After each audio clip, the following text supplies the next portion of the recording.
ایک حدیث کی روشنی میں ولی کا مقام کیا ہے، ولی کس کو کہتے ہیں، ولی کیسے بنتا ہے، یہ ساری باتیں دیکھ لیتے ہیں۔ حدیث اس طرح وعن ابی ہریرہ رضی اللہ تعالی عنہ قال قال رسول اللہ صلی اللہ علیہ وسلم ان اللہ قال من عاد لی ولیا فقد آذنته بالحرب وما تقرب الی عبدی بشیء احب الی مما افترضت علیہ وما يزال عبدی يتقرب الی بالنوافل حتى احبه فاذا احببته كنت سمعه الذي يسمع به وبصره الذي يبصر به ويده التي يبطش بها ورجله التي يمشي بها وإن سألني لأوتينه ولئن استعاذني لأعيذنه وما ترددت عن شيء ترددي عن نفس المؤمن يكره الموت وانا اكره مساءته رواہ البخاری فی کتاب الرقاق۔ حضرت امام بخاری رحمت اللہ علیہ اس پوری روایت کو ایسے ہی بخاری شریف کتاب الرقاق کے اندر لائیں۔ یہ حدیث قدسی ہے، اگر سند صحابی پر رک جائے تو حدیث موقوف، اور اگر سند نبی کریم صلی اللہ علیہ وسلم تک رفع ہو جائے تو حدیث مرفوع، اور نبی یہ کہے کہ اللہ فرماتا ہے تو حدیث قدسی بن جاتی ہے۔ یہ حدیث قدسی ہے۔ حضرت ابو ہریرہ فرماتے ہیں کہ نبی اکرم صلی اللہ علیہ وسلم نے ارشاد فرمایا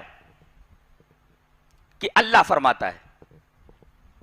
ان ابی ہریرہ رضی اللہ تعالی عنہ قال قال رسول اللہ صلی اللہ علیہ وسلم ان اللہ قال، حضرت ابو ہریرہ فرماتے ہیں کہ رسول اللہ صلی اللہ علیہ وسلم نے ارشاد فرمایا کہ اللہ فرماتا ہے کیا؟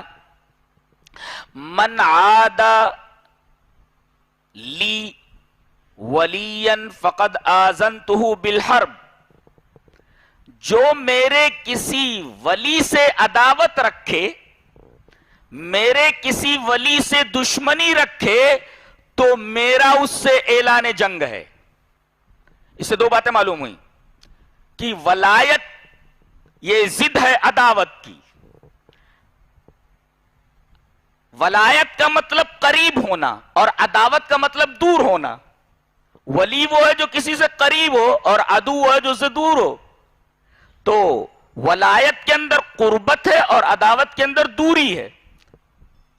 دشمن اسی وجہ سے آدمی سے دور ہوتا ہے، اور آدمی کا جو ولی ہوتا ہے وہ اس سے قریب ہوتا ہے۔ اور دوسری بات یہ فرمائی گئی کہ میرے کسی ولی کا دشمن اگر کوئی ہے تو وہ یہ سمجھ لے کہ میرا اس سے اعلان جنگ ہے، میں نے اس سے اعلان جنگ کر دیا ہے۔ یہ ولی کا مقام ہے۔ ولی کا مقام سمجھ میں آیا کہ اللہ کے ولی کا مقام کیا ہوتا ہے؟ اللہ کے ولی کا مقام یہ ہے کہ اگر اللہ کے کسی ولی سے کوئی دشمنی رکھے تو اللہ کا اس سے اعلان جنگ ہے۔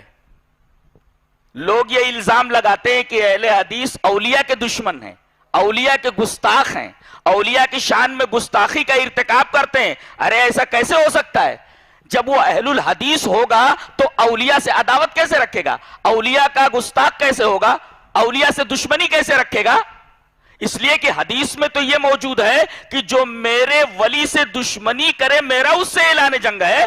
تو اگر کوئی شخص اللہ کے کسی ولی سے دشمنی رکھتا ہے کسی طریقے پر وہ اہل الحدیث نہیں ہو سکتا، اس لیے کہ وہ اس حدیث کے خلاف عقیدہ رکھ رہا ہے اور اس حدیث کے خلاف عمل کر رہا ہے۔ لہذا اہل حدیثوں کے اوپر یہ الزام کہ اولیاء کے گستاخ ہیں، اولیاء سے دشمنی رکھتے ہیں، اولیاء کی شان میں گستاخی کرتے ہیں، یہ بے بنیاد الزام ہے، اس لیے کہ اس حدیث کے اندر یہ بات موجود ہے کہ نبی اکرم صلی اللہ علیہ وسلم فرماتے کہ اللہ فرماتا ہے کہ میرے کسی ولی سے اگر کوئی دشمنی کرتا ہے تو میرا اس سے اعلان جنگ ہے۔ اس حدیث کو سامنے رکھتے ہوئے بھلا اہل حدیث کسی ولی سے دشمنی کیسے رکھ سکتا ہے اور اپنی عاقبت کیوں خراب کرے گا؟ اللہ تبارک و تعالیٰ سے اعلان جنگ کیوں کرے گا اور وہ اللہ کے مقابلے میں لڑنے کے لیے کھڑا کیسے ہو سکتا ہے؟